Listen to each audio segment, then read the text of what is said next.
최근에 이재명 대통령은 다주택자에 이어서 임대사업자에 대한 세제 혜택 문제를 지적하면서 세제 개편을 시사했습니다. 자, 오늘 알찬 생활에서는 전문가와 함께 주택 임대소득 관련 세금과 관련해서 어떤 내용들이 있는지 짚어보도록 하겠습니다. 안태환 세무사 함께하겠습니다. 어서 오세요. 안녕하십니까. 예, 요즘 또 부동산에 관심 많아지는 시기인 것 같습니다. 맞습니다. 어떻게 정리해야 되느냐 그 부분 같은데 지금 정부에서 지적한 주택 임대 사업자 세제 혜택 이 내용은 어떤 겁니까?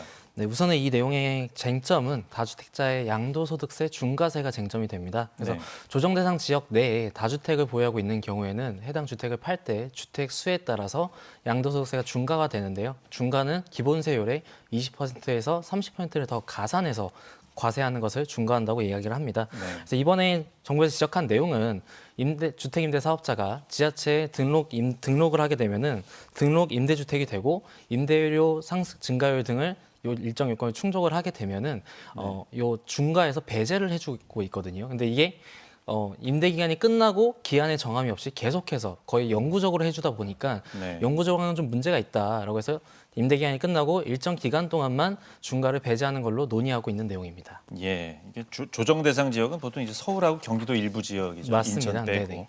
네. 그러면 주택 임대 소득 과세 기준이 어떻게 됩니까? 네, 우선 이제 과세 기준 같은 경우에는 주택 수랑 이제 주택의 기준 시가에 따라서 좀 달라집니다. 그래서 1주택자 분들 같은 경우에는 주택의 기준 시가가 12억을 초과하는 경우에 그 주택의 월세 수입은 과세가 되는 거고요. 네. 2주택자 같은 경우에는 모든 월세 수입이 과세가 됩니다. 이제 3주택 이상 분들 같은 경우에는 이제 더 많은 범위가 과세가 되는데요.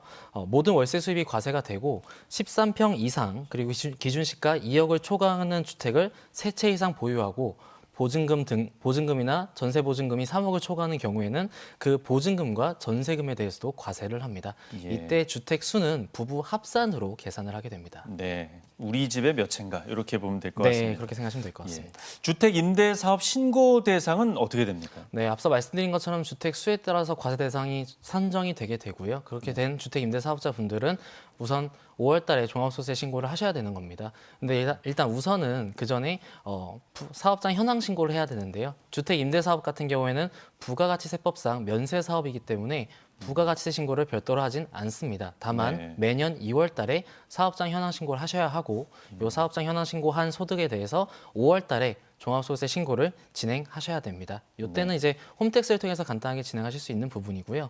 참고로 직장인분들 같은 경우에는 연말정산을 하시는데 네. 연말정산을 했다 하더라도 주택 임대소득이 있는 분들은 5월 달에 종합소득세 신고를 다시 하셔야 됩니다. 예. 그 자치단체에 주택 임대 사업자 등록하는 거 있지 않습니까? 네, 이것도 맞습니다. 좀 의무가 되나요? 아직까지는 지자체에 등록하는 것 자체가 의무사항은 아닙니다. 다만 이제 등록을 해야지만 세제 혜택을 좀 더 받을 수 있는 경우가 있는데요. 네. 현재 이제 세금을 줄이는 방식이 이제 필요경비랑 공제금액이라고 해서 예. 수익금액에서 일정 퍼센트만큼 비용으로 빼주고 공제를 더 빼주는 걸로 이제 이야기를 하는데 등록을 안 했을 때는 필요경비가 50%이지만 등록을 했을 때는 60%까지 빼주고 공제 금액은 200만 원에서 등록했을 때는 400만 원까지 증가하게 됩니다. 그리고 이제 장기 임대주택 같은 경우에는 일정 요건을 충족하면 감면까지 받을 수 있는데요. 이 감면도 등록 임대주택에 한해서만 하기 때문에 주택 임대 사업을 하시는 분들은 지자체에 등록을 하시는 걸 추천을 드립니다. 예. 주택 임대 소득이 생겼을 경우에 뭐 다른 또 소득도 있을 거 아닙니까? 이 지금 분리과세가 돼 있죠? 네, 맞습니다. 네. 예. 그 어떻습니까? 좀 자세히 설명해 여기 이제 종합과세랑 분리과세 개념을 좀 먼저 설명을 드려야 될 것 같은데요. 이제 종합과세는 어떤 개념이냐면은 주택 임대소득 외에 다른 소득도 다 합산해서 과세하겠다는 게 종합과세인 거고요. 네. 분리과세는 다른 소득이 있다 하더라도 주택 임대소득에 대해서만 별도 과세하겠다라는 거를 분리과세라고 합니다.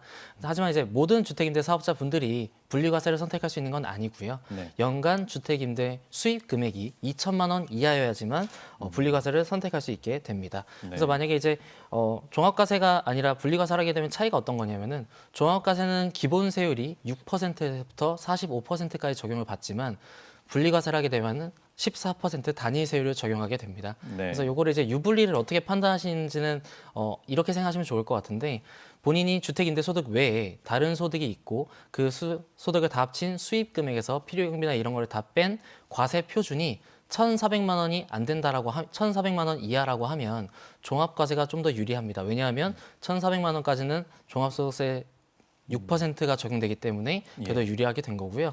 1,400을 초과하게 되게 되면은 종합소득세 계산하면은 15% 세율이 적용되기 때문에 이때는 분리과세를 선택하셔서 14% 단위 세율 적용하시는 게 조금 더 유리하실 수 있습니다. 예, 많이 벌수록 좀 신경 많이 써야 되겠네요.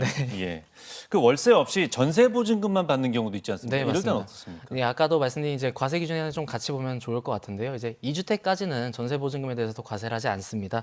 다만 이제 3주택 이제 면적이 13평 이상이거나 아니면 기준 시가가 2억을 초과하는 주택을 3채 이상 보유하고 월세 보증금이나 전세 보증금을 합산한 금액이 3억을 초과하는 경우에는 이때에는 보증금도 과세 대상으로 가게 됩니다. 예, 또 그런 거 있지 않습니까? 또 내 오피스텔에 우리 아들이 산다. 예, 이런 거. 이럴 때는 세금이 어떻게 됩니까? 실무에서는 굉장히 많이 보는 거래인데요. 이제 네. 가족 간 거래하는 경우에서는 이제 우선 세법에선 과세 당국에서는 특수 관계인 간의 거래로 보게 됩니다. 네. 이제 가족 간 특수 관계인 간의 거래에서 가장 중점이 되는 건 이거를 시세에 맞게 월세를 받았냐, 보증금을 받았냐가 가장 중점이 되는데요. 네. 통상 실무에서는 그렇게 받지들 않으세요. 이제 월세를 안 받거나 뭐 그렇죠. 현저하게 낮게 받게 되는데 이런 경우에는 과세 당국에서 시가를 기준으로 과세를 할 수 있기 때문에 이 부분을 네. 주의하셔야 될 겁니다. 예, 요걸 찾아내면 걸린다. 네. 이렇게 알고 계셔야 되겠습니다. 그리고 이제 그 보통 부동산 같은 경우는 공동명의도 많이 하지 않습니까? 네. 임대차 계약 체결하면 그러면 부부한테 각자 이 과세가 됩니까? 네, 이제 임대차 계약을 공동명의로 하시게 되면 임대차 계약서 상에 임대인이 2명으로 들어가시게 될 텐데요. 부부가 같이 들어가게 되는데 주택임대소득 같은 경우에도 이제 각각 지분 비율별로 계산을 한다고 생각하시면 될 것 같습니다. 통상 이제 5대5로 많이들 하시는데 네. 예를 들어 이제 3천만 원 주택 임대 소득이 발생했다고 하면 부부가 각각 5대5 1,500만 원씩 주택 임대 소득을 신고하셔야 합니다. 예.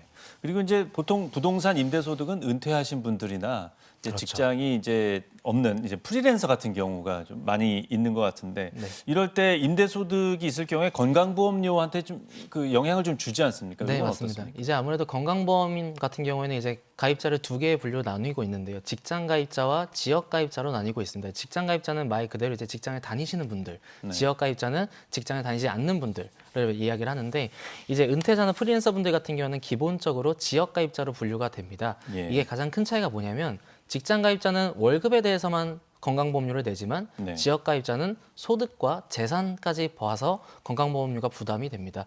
그렇기 때문에 주택 임대 소득이 있는 분들 같은 경우에는 건강보험료가 인상될 수밖에 없습니다. 예, 이것도 알고 계셔야 되겠습니다. 그리고 지금 주택 임대차 계약 신고가 의무화된 걸로 알고 있는데 네. 그러면 신고를 임대인, 임차인 다 해야 됩니까? 네, 원래 원칙은 임대인과 임차인 모두 다 신고를 해야 되는데요. 예. 이제 계약 체결일부터 30일 이내에 신고를 하셔야 됩니다. 다만 신고 시 부동산 임대 계약서를 첨부를 하게 되면은 임대인이나 임차인 둘 중 한 명만 신고를 해도 이거를 둘 다 신고한 걸로 봐주고 있는 내용이고요. 예. 신고 대상은 현재 보증금이 6천만 원 이상 6천만 원을 초과하거나 월세가 30만 원 초과하는 주택 임대차 계약입니다. 다만 이제 금액 변동이 없는 갱신 계약 같은 경우에는 별도로 신고하지 않으셔도 됩니다. 예, 알겠습니다. 참고 잘 하셔야 되겠습니다.